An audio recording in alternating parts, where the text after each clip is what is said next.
అందరికీ నమస్కారం. మీరు వినబోతున్న కథ 'అసుర' 47వ భాగం. ఏకే చేతిలో అర్జున్ చనిపోయిన తర్వాత తన ఇంటికి తీసుకొచ్చిన వేదాన్ని జాగ్రత్తగా చూసుకోమని డాక్టర్ కిరణ్ చెప్పాడు. స్నానం చేసి బాత్రూం నుండి బయటకొచ్చిన ఏకే, ఇప్పుడు చెప్పు, ఎందుకలా అరిచావు? తడితలని టవల్తో తుడుచుకుంటూ చాలా ఓపిగ్గా అడిగాడు. అది భయం వేసింది బాస్ అంటూ వేద భయపడుతూ ఉండగా ఎప్పట్లా ఏకేకి కోపం వచ్చింది. భయం ఎందుకు అని పిడికిలి బిగించి కోపంగా అనబోతూ ఉండగా వెంటనే కిరణ్ చెప్పిన మాటలు గుర్తొచ్చాయి. కోపాన్ని తగ్గించుకొని, నువ్వు సేఫ్ ప్లేస్లోనే ఉన్నావు, మన ఇంట్లోనే ఉన్నావు, భయపడకు అంటూ ఆమె చేతి మీద చేతిని వేసి చెప్పి, డ్రెస్అప్ అయి వస్తాను అంటూ కబ్బోర్డ్ వైపు వెళ్ళాడు ఏకే. వేదాకి వెంటనే రైసా గుర్తొచ్చింది. ఇలా జరిగినందుకు రైజాకేదైనా శిక్ష పడుంటుందా? వేద మొబైల్ కోసం చూస్తూ ఉండగా కబ్బోర్డ్ దగ్గర ఉన్న ఏకే వెనక్కి తిరిగి, రైజాకు కూడా చెప్పకుండా ఎందుకు వెళ్ళావు వేద? కనుబొమ్మలు ముడుస్తూ అడిగాడు ఏకే. సమాధానం ఏం చెప్పాలో అర్థం కాక వేదాకి టెన్షన్గా అనిపించింది. మీకు మీకు నా మీద కోపంగా ఉందా? ఏకే దగ్గరికి వెళ్ళి అతని చేతిని పట్టుకొని అడిగింది వేద. నిజంగానే అతనికి కోపం ఉన్నా వేద అడిగిన పద్ధతికి ఆ కోపం మొత్తం తగ్గిపోయింది. ఆమె కళ్ళల్లోకి చూస్తూ, అవునంటే ఏం చేస్తావు? అతనికి వస్తున్న చిరునవ్వుని మదిలోనే దాచేసి అడిగాడు. అది మీకేది ఇష్టమైతే అది చేస్తాను. ఆహా, నాకేది ఇష్టమైనా అది చేస్తావా? కవ్వింపుగా అడిగాడు ఏకే. అతని ఉద్దేశం ఏంటో అర్థమయ్యి వేదాకి సిగ్గుగా అనిపించింది. వెనక్కి తిరగబోతుండగా ఆమె నడుముని పట్టుకుని దగ్గరికి లాక్కోబోయాడు. పొట్ట దగ్గర ఏదో గాయమైనట్టు నొప్పిగా అనిపించింది వేదాకి. అర్జున్తో పెనుగులాడుతూ ఉండగా ఆమె పొట్టకి ఏదో గీరుకుంది. దానిమీద ఏకే చేతి స్పర్శతో పాటు తాలి ఒత్తిడి పడేసరికి ఇంకా నొప్పిగా అనిపించి చిన్నగా అరిచింది వేద. ఏమైంది? నొప్పిగా ఉందా? అంత బాధగా ఉన్నప్పుడు ఇదెందుకు? తీసేయి అంటూ తనే స్వయంగా మెడలో ఉన్న తాలి తీయబోయాడు ఏకే. ఈ మనిషికి ఎన్నిసార్లు చెప్పాలి? అర్థం కాదా? తనలో తానే తిట్టుకుంటూ ఏకే చేతిని పట్టుకుంది. ఏం చేస్తున్నావు వేద? ఏకే కోపంగా అరిచాడు. ఈసారి వేద తలదించుకోలేదు. అంతే కోపంగా కళ్ళు పెద్దవి చేసి ఏకేని చూసింది. ఏకే నుండి దూరంగా జరుగుతూ పక్కకి రాబోతున్న వేదాని, ఎక్కడికి అడిగాడు ఏకే. వాష్రూమ్కి కోపంగానే చెప్పి అతని వైపు చూడకుండా బాత్రూంలోకి వచ్చేసింది వేద. ఇంత చిన్న విషయానికి కోపం ఎందుకు వచ్చింది? పైగా నా చేతిని గట్టిగా పట్టుకుంటుందా? బాత్రూమ్ డోర్ వైపు కోపంగా చూస్తూ అనుకుని డ్రెస్ చేంజ్ చేసుకోవటానికి మరో గదిలోకి వెళ్ళిపోయాడు ఏకే. లోపలున్న వేదాకి సంవత్సరం తర్వాత తీసుకునే విడాకులు గుర్తొచ్చాయి. ఇది తీసేయమని అంత సులువుగా ఎలా చెప్తారు బాస్? అంతకుముందొచ్చిన కోపం కాస్త దుఃఖంగా మారి కన్నీటి రూపంలో కిందకి జారాయి. డ్రెస్ చేంజ్ చేసుకుని లోపలికొచ్చాడు ఏకే. ఇంకా బాత్రూంలో ఏం చేస్తున్నావు? తలుపు కొడుతూ అడిగాడు. వేద ఏం మాట్లాడలేదు. ఆ నిశ్శబ్దానికి ఏకేకి కోపం వచ్చింది. పిడికిలి బిగించి తలుపు మీద కొట్టబోతూ ఉండగా వేద తలుపు తెరిచింది. చెంపల మీద కారుతున్న కన్నీటిని చూడగానే, వేద ఏమైంది? తలనొప్పిగా ఉందా? పొట్ట మీద గాయం నొప్పిగా అనిపిస్తుందా? కాళ్ళు నొప్పొస్తున్నాయా అంటూ కంగారు పడిపోయి ఆమెని తన చేతుల మీద ఎత్తుకోబోయాడు. అతని ప్రేమని ఎలా అర్థం చేసుకోవాలో అర్థం కాలేదు వేదాకి. అదేం లేదు, కొంచెం తలంతా భారంగా ఉంది తలదించుకుని చెప్పింది వేద. అయితే బయటికి వెళ్దాం, త్వరగా రెడీ అవ్వు, నేను హాల్లో వెయిట్ చేస్తాను, చల్లగాలికి తిరిగితే కొంచెం రిలాక్స్డ్గా ఉంటుంది అంటూ కబ్బోర్డ్లో నుండి తేలికపాటి డ్రెస్సుని తీసి వేద చేతికిచ్చి, ఫోన్ కూడా నీతో పాటు తీసుకెళ్ళు, కళ్ళు తిరిగినట్టు అనిపిస్తే వెంటనే ఫోన్ చెయ్యి అంటూ ఏకే తన మొబైల్ని వేద చేతికి అందించాడు. తన ఫోన్ని వేద చేతికి అందించాడు. ఏకే వెళ్ళిపోగానే అదే మొబైల్ నుంచి రైజాకి ఫోన్ చేసింది వేద. హలో, చెప్పండి బాస్, రైజా మర్యాదగా అంది. నేను రైజా, ఎక్కడున్నావు? బాస్ నిన్నేమన్నా అన్నారా? అంటే ఏదైనా పనిష్మెంట్ లాంటిది? వేద ఆందోళనగా అడిగింది. హా, ఏం చెప్పమంటావు నా బాధ? బాస్ వెంటనే నన్ను కోచిన్ పంపించారు. అదే పనిష్మెంట్.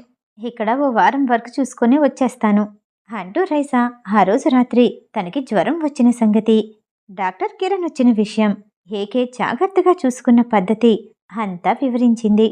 అంతలో వేద మొబైల్ నుండి ఏకే కాల్ చేస్తూ ఉండగా, ఓకే రైజా, బాస్ ఫోన్ చేస్తున్నారు అంటూ వెంటనే కాల్ కట్ చేసింది.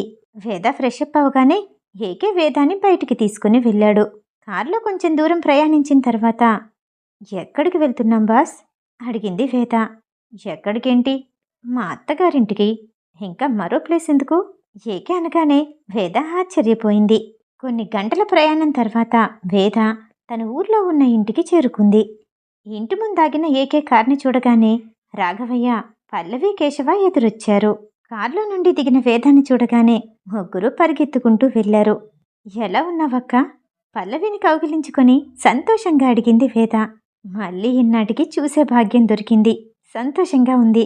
పల్లవి కళ్ళల్లో ఆనంద బాష్పాలు కనిపించాయి. ఎలా ఉన్నావమ్మా? రాఘవయ్య వేద తలని నిమురుతూ అడిగాడు. బాగున్నావా అక్క? కేశవ నవ్వుతూ వచ్చి వేద పక్కన నిల్చున్నాడు. ఏకే గుమ్మం దగ్గరే తలుపుకి ఓరగా అనుకొని తన చేతిలో ఉన్న మొబైల్ చూసుకుంటూ ఉన్నాడు. రాఘవ ఒక్కసారిగా ఏకే దగ్గరికి పరిగెత్తుకుంటూ వెళ్ళి, అల్లుడు గారు క్షమించాలి, కోపం వచ్చిందా? మా నివేదాన్ని చూసిన ఆనందంలో మీరు రండి లోపలికి అని తడబడుతూ మాట్లాడి ఏకేని లోపలికి తీసుకొచ్చాడు రాఘవయ్య. వెనకాల నుండే పరిగెత్తుకుంటూ వచ్చి మేఘ వేద కాలని చుట్టేసుకుంది. మేఘ, ఎలా ఉన్నావు? నాకు కనిపించకుండా దాక్కున్నావా? తన కుటుంబ సభ్యులందరినీ చూస్తుంటే వేదాకి సంతోషంగా అనిపించింది. పెళ్ళైన తర్వాత ఆ ఇంటికి రావటం ఇదే మొదటిసారి. ఏకేని వాళ్ళందరూ ఇంగ్లీష్ మూవీలో విలన్ని చూసినట్టు చూస్తున్నారు. ఏంటందరూ అలా చూస్తున్నారు? మొదటిసారిగా వచ్చాం. హారతి లాంటివి ఏవీ లేవా? ఉన్నాయి. అనుకోకుండా వచ్చారు. నా కాళ్ళు చేతులు ఆడటం లేదు అంటూ గదిలోకి వెళ్ళబోతూ ఉండగా నిర్మల లోపల నుండి బయటకొచ్చింది. చూడు నిర్మల, ఎవరొచ్చారో? రాఘవయ్య అంటూ ఉండగా వేద తన తల్లిని చూసిన ఆనందంలో పరిగెడుతూ ఆమె వైపు వెళ్ళపోయింది.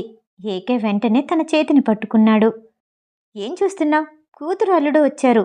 హారతికి ఏర్పాట్లు చెయ్యి.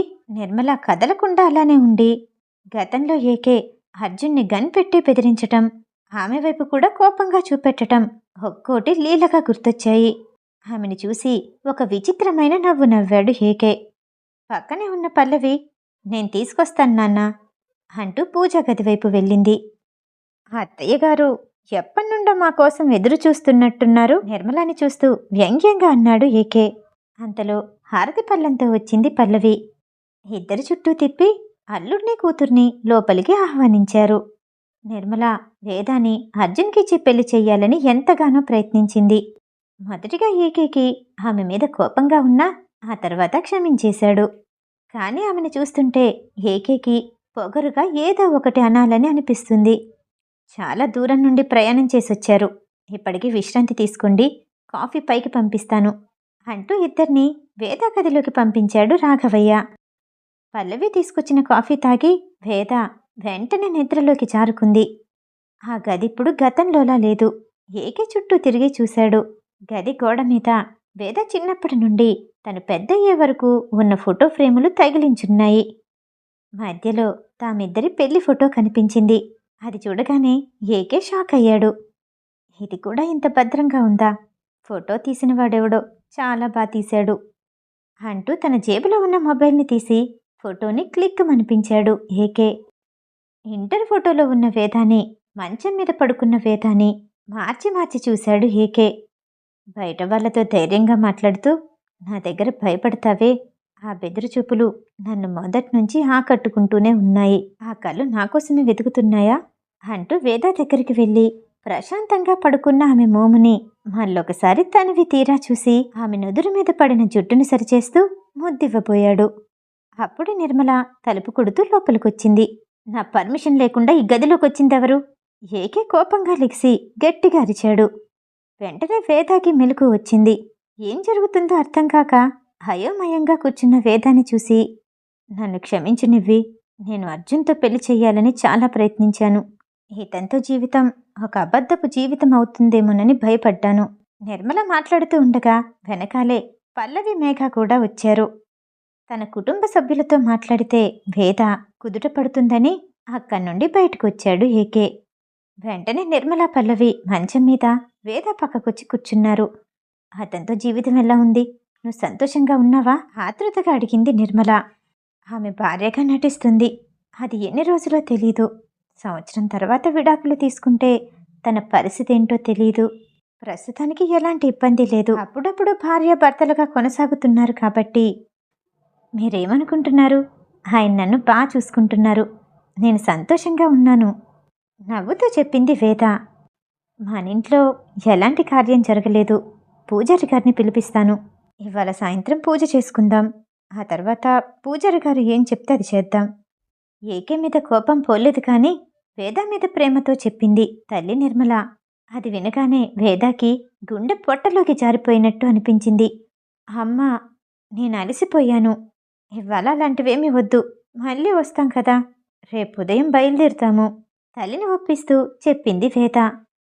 నువ్వు చిన్నపిల్లవి, నీకేం తెలీదు. చెప్పినట్టు విను అని నిర్మల అంటూ ఉండగా ఏకే అప్పుడే లోపలికొచ్చాడు. మళ్ళీ నిర్మల తన అధికారంతో వేదాని ఏదో బాధ పెడుతుంది అనుకుని, వేద అలసిపోయానని చెప్తుంది కదా, ఎందుకు బలవంతం చేస్తున్నారు అంటూ లోపలికొచ్చాడు. నిర్మల ఏం మాట్లాడకుండా ఏకేని చూస్తూ గది బయటికి వచ్చేసింది. పల్లవి మేఘ కూడా వెనకాలే వెళ్లారు. ఏంటి వాళ్ళు, నువ్వు వద్దు అని చెప్తున్నా సరే ఎందుకు బలవంతం చేస్తున్నారు అడిగాడు ఏకే. వాళ్ళు బలవంతం చెయ్యట్లేదు. వాళ్ళు నా కుటుంబ సభ్యులు. ఏం చేసినా నా మంచి కోసమే చేస్తారు. పెదాలు ముడిచేస్తూ చెప్పింది వేద. వాళ్ళు నీ కుటుంబ సభ్యులైతే నేనేంటి? ఎవరు నిన్ను బాధ పెట్టడం నాకిష్టం లేదు ఏకే అంటూ వేదాకి కొంచెం దూరంలో కూర్చున్నాడు. మీరు మీరు నా బాస్ అతని వైపు చూస్తూ చెప్పింది వేద. ఆ మాట అతనికి చాలా బాధగా అనిపించింది. కనీసం వేద అతన్ని తన కుటుంబ సభ్యుల్లో కలుపుకోలేదు. ఎలాంటి గుర్తింపుని ఇవ్వలేదు. పదే పదే ఎన్నోసార్లు నువ్వు నాకు జస్ట్ పిఏవి అనటం గుర్తొచ్చింది. కాసేపు ఆలోచించిన ఏకే వేదాన్ని చూసి తల ఊపుతూ ఐఎమ్ నాట్ యువర్ బాస్ వేద అన్నాడు ఏకే. వేద ఇంకా ఏం చెప్తాడోనని ఆశగా తలెత్తింది. అది ఐఎమ్ ఎవ్రీథింగ్ టు యూ, అంటే నీ మీద సర్వ హక్కులు నాకున్నాయి ఏకే చెప్తుంటే వేద కనురెప్పలు వేయకుండా అతన్నే అలానే చూస్తూ ఉండటం చూసి, అదే ఆల్రెడీ మనం బాండ్ రాసుకున్నాము, నువ్వు సైన్ కూడా చేశావు, మర్చిపోయావా? మనం విడాకులు తీసుకునే వరకు నీ మీద సర్వ హక్కులు నావే ఏకే కోపంగా అన్నాడు. ఆమె కళ్ళల్లో నిరాశ కనిపించి మాయమైంది. ఏకే అది గమనించలేదు. నాకు గుర్తుంది బాస్ అంది వేద. నువ్వేమనుకుంటున్నావు? నిన్ను నాకు బానిసలాగా చూస్తున్నానని అనుకుంటున్నావా ఏకే అడిగాడు. వేద నిశ్శబ్దంగా ఉంది. నా బానిసకి 2 రోజులు స్వేచ్ఛనిస్తున్నాను. నాకు తెలుసు ఇది నీ కుటుంబం. వాళ్ళకి నీ మీద ఈ 2 రోజులు సర్వ హక్కులు ఉంటాయి. ఆ తర్వాత నువ్వెలాగూ నా దగ్గరికే, అదే బానిసగా బ్రతకటానికి రావాల్సిందే అంటూ కార్ కీస్ తీసుకుని బయటికి రాబోయాడు ఏకే. వేద పరిగెత్తుకుంటూ వెళ్ళి అతని ముందు నిల్చుంది. అలా ఏం లేదు బాస్, వర్క్ ఉంటుంది, నేను మీతో వస్తాను, నేను బానే ఉన్నాను ఏకేని చూస్తూ చెప్పింది. నీకు 2 రోజులు స్వేచ్ఛనిస్తున్నాను, కావాలంటే నీ మెడలో ఉన్నది కూడా తీసేయొచ్చు అంటూ ఏకే వేదాన్ని దాటుకుంటూ గది బయటకొచ్చి మెట్లు దిగి హాల్లోకొచ్చాడు. వేదాకి ఏం మాట్లాడాలో అర్థం కాలేదు. బాధగా అక్కడే కూర్చుండిపోయింది. నాకు కొంచెం పనుంది, 2 రోజులు వేద ఇక్కడే ఉంటుంది, తీసుకెళ్లడానికి మళ్ళీ వస్తాను అని ఇంట్లో వాళ్ళకి చెప్పి వెంటనే కారు దగ్గరికి వెళ్ళి, మేఘా ఇది నీకు అంటూ కార్ డోర్ ఓపెన్ చేసి అందులో ఉన్న చాక్లెట్ గిఫ్ట్ బాక్స్ని మేఘ చేతికి అందించాడు. అది అంత అకస్మాత్తుగా వెళ్ళిపోతున్నారు, ఏదైనా తప్పు జరిగిందా పల్లవి భర్త సీతారాం పరిగెత్తుకుంటూ వచ్చి అడిగాడు. అలాంటిదేమీ లేదు అంటూ కార్లో కూర్చొని వేగంగా స్టార్ట్ చేశాడు. కారు వేగంతో పాటు అతని ఆలోచనలు, అతని కోపం పెరుగుతూనే ఉంది. చిన్నతనం నుండి జరిగిన విషయాలన్నీ దృశ్యాలుగా మారి అతని ముందు లీలగా కనిపించాయి. కన్న తల్లికి అతనంటే ఇష్టం లేదు. అందుకే నాతో పాటు పుట్టినవాడిని మాత్రమే తీసుకెళ్ళింది, నన్ను వదిలేసింది. నేను ఏ కుటుంబానికి చెందినవాడిని కాదు, నాకు ఎవ్వరూ అవసరం లేదు. మళ్ళీ రాక్షసుడిలా మారిపోయిన ఏకే వాళ్ళు నా కుటుంబం, నాకు మీరేమవుతారు అని వేద అన్న మాటలు అతనిలో పెద్ద శబ్దం చేస్తూ తిరుగుతూ ఉన్నట్టు అనిపించింది. అవును, నేను నేను నీకు రాక్షసుడిని, నీకు రాక్షసుడినే అవుతాను, అసురుడిని అని కోపంగా అనుకుంటూ ఉండగా అతని తల్లి మాటలు కూడా వినిపించాయి. ఇందిరా, నివేదాకి నువ్వైతేనే సరైన వాడివి, ఆమెని సంతోషపెట్టగలవు ఆమె కంట్లో నుండి నీరు రాకుండా జాగ్రత్తగా చూసుకో. తల్లి శాలినీదేవి దేవేంద్రకి చెప్పిన మాటలు గుర్తొచ్చి ఏకే పిడికిలి గట్టిగా బిగుసుకుంది. పిడికిట్లో నుండి నరాలు బయటికి కనిపించాయి. కళ్ళు ఎర్రగా మారిపోయాయి. గతంలో ఆ రోజు ఏం జరిగిందో అతనికి మళ్ళీ గుర్తొచ్చింది. అతను విదేశ ప్రయాణానికి సిద్ధమవుతూ ఉండగా, ఎక్కడికి వెళ్ళావు వేదా? ఆఫీస్ టైంలో సోషల్ సర్వీస్ చేస్తున్నావా? ఈ టైం నీ పర్సనల్ పనులకి వాడుకోవడానికి కాదు. వేదాని కోపంగా తిట్టాడు. సారీ బాస్, కొంచెం ఆలస్యమైంది అంటూ ఏకేకి కావలసిన ఫైల్స్ అన్నీ సర్ది అతను కారులో వెళ్ళిపోయే వరకు అక్కడే నిల్చుంది వేద. ఆమె కంగారుగా కనిపించటంతో ఏదో అనుమానంగా అనిపించింది. అతన్ని పంపించిన వెంటనే వేద కూడా బయలుదేరింది. ఏకే ఎయిర్పోర్ట్కి చేరుకోకముందే ఆమె ఓ హాస్పిటల్లోకి వెళ్ళటం చూశాడు. డ్రైవర్ని వెంటనే కార్ని అటువైపు తిప్పమన్నాడు. వేదాకి తెలియకుండా ఆమెని ఫాలో అయిన ఏకే ఎవరికోసమో తన రక్తాన్ని ఇవ్వటం చూసి అతనికి కోపం వచ్చింది. ఏం చేస్తుంది?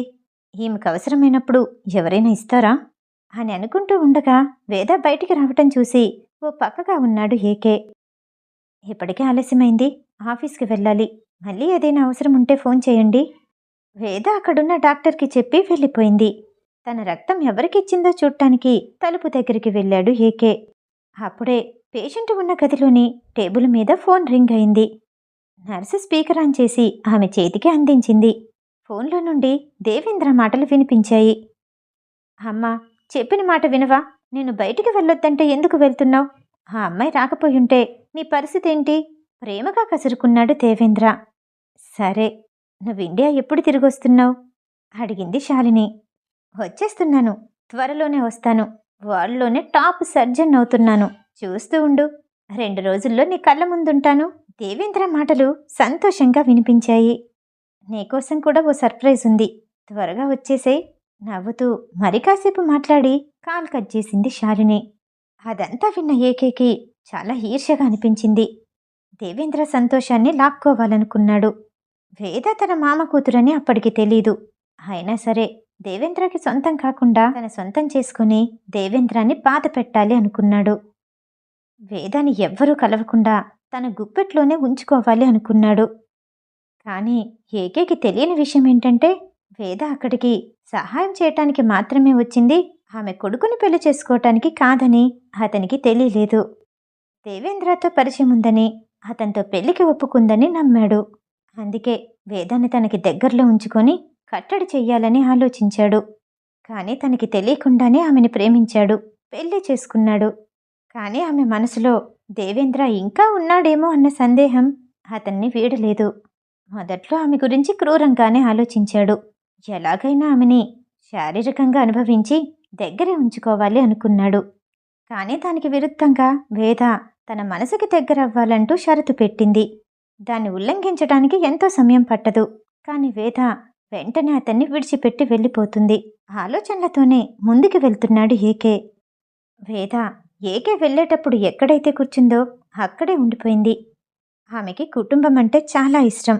కానీ అతనంటే కుటుంబం కంటే ఎక్కువ ఇష్టం. ఆ ఇష్టాన్ని ఎందుకు అర్థం చేసుకోవట్లేదు? అతని నుండి నేనేమీ ఆశించట్లేదు. అయినా సరే నాకెందుకు ఏడుపొస్తుంది? ఆలోచనల్లోనే ఉండిపోయింది వేద. మిగతా కథ తర్వాయి భాగంలో. ఈ కథ వింటూ మీకు నచ్చినట్టయితే లైక్ చేసి సబ్స్క్రైబ్ చేయండి. మళ్ళీ రేపు కలుద్దాం. నమస్తే.